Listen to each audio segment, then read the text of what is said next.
Assalamualaikum warahmatullahi wabarakatuh. Saya Puput Vira Aditya dengan NPM 5021072 kelas 4C PGSD dengan mata kuliah telah kurikulum dengan dosen pengampu Ibu Dea Widaswari, Magister Pendidikan. Di sini saya akan menyampaikan materi tentang mendesain dan merancang pembelajaran tematik integratif dan permata pelajaran berbasis keterampilan abad 21 dan proyek penguatan profil pelajar Pancasila. Pembelajaran tematik integratif kelas rendah. Pembelajaran tematik integratif adalah pendekatan pembelajaran yang mengintegrasi berbagai mata pelajaran dalam satu tema atau topik tertentu. Dalam kurikulum 2013, pembelajaran tematik integratif biasanya diterapkan di kelas rendah atau kelas tinggi 1 sampai kelas 6. Pendekatan ini bertujuan meningkatkan keterampilan antara mata pelajaran sehingga siswa dapat memahami konsep dan aplikasi yang lebih luas dan terintegrasi, serta dapat memahami dengan lebih baik dan memperoleh pembelajaran yang lebih menyenangkan dan bermakna. Berikut adalah tahapan merancang dan mendesain pembelajaran tematik integratif kelas rendah kurikulum 2013. Yang pertama, memahami konsep pembelajaran tematik integratif. Yang kedua, menentukan standar kompetensi dan kompetensi dasar berdasarkan topik yang telah dipilih. Yang ketiga, menentukan tema atau topik pembelajaran. Yang keempat, menyusun rencana pembelajaran. Yang kelima, pilih tema yang relevan dan menarik bagi siswa kelas rendah. Yang keenam, desain aktivitas pembelajaran yang beragam dan menarik bagi siswa.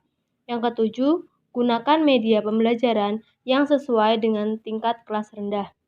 Yang kedelapan, sediakan bahan ajar dan dukungan pembelajaran untuk siswa dan guru.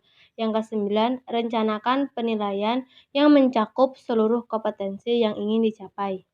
Pembelajaran permapel kurikulum merdeka.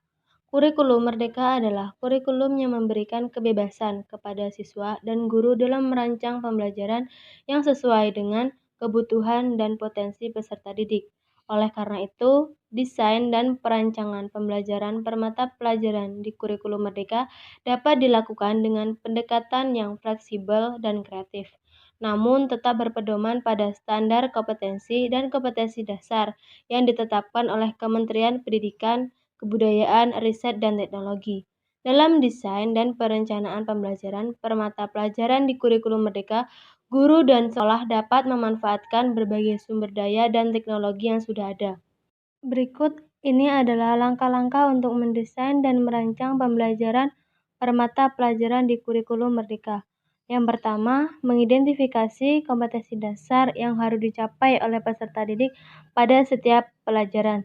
Yang kedua, menentukan tujuan pembelajaran yang spesifik dan dapat diukur untuk mencapai kompetensi dasar yang telah ditentukan. Yang ketiga, menyusun rencana pembelajaran yang fleksibel dan kreatif dengan memperhatikan karakteristik peserta didik, kebutuhan dan potensi mereka, serta situasi dan kondisi pembelajaran yang ada.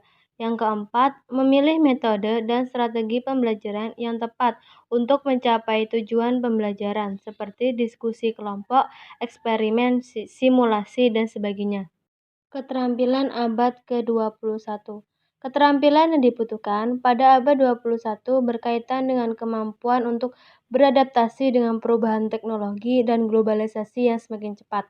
Beberapa keterampilan yang dianggap penting antara lain, yang pertama, keterampilan digital, yang kedua, keterampilan berpikir kritis, yang ketiga, keterampilan kreativitas, yang keempat, keterampilan berkomunikasi, yang kelima, keterampilan kerjasama, yang keenam, keterampilan adaptasi, yang ketujuh, keterampilan manajemen waktu.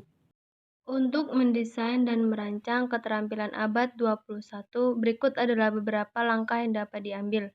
Yang pertama, menganalisis kebutuhan. Yang kedua, menentukan tujuan. Yang ketiga, membangun program. Yang keempat, menerapkan program. Yang kelima, evaluasi program. Proyek penguatan profil pelajar Pancasila.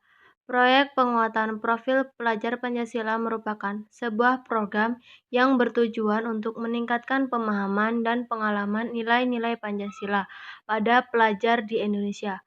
Program ini dilakukan melalui berbagai kegiatan seperti pembelajaran, diskusi, simulasi, dan kegiatan sosial lainnya yang diarahkan pada pengenalan dan pemahaman nilai-nilai Pancasila serta aplikasinya dalam kehidupan sehari-hari. Demikianlah penyampaian materi dari saya. Saya akhiri wabillahi taufiq wal hidayah. Wassalamualaikum warahmatullahi wabarakatuh.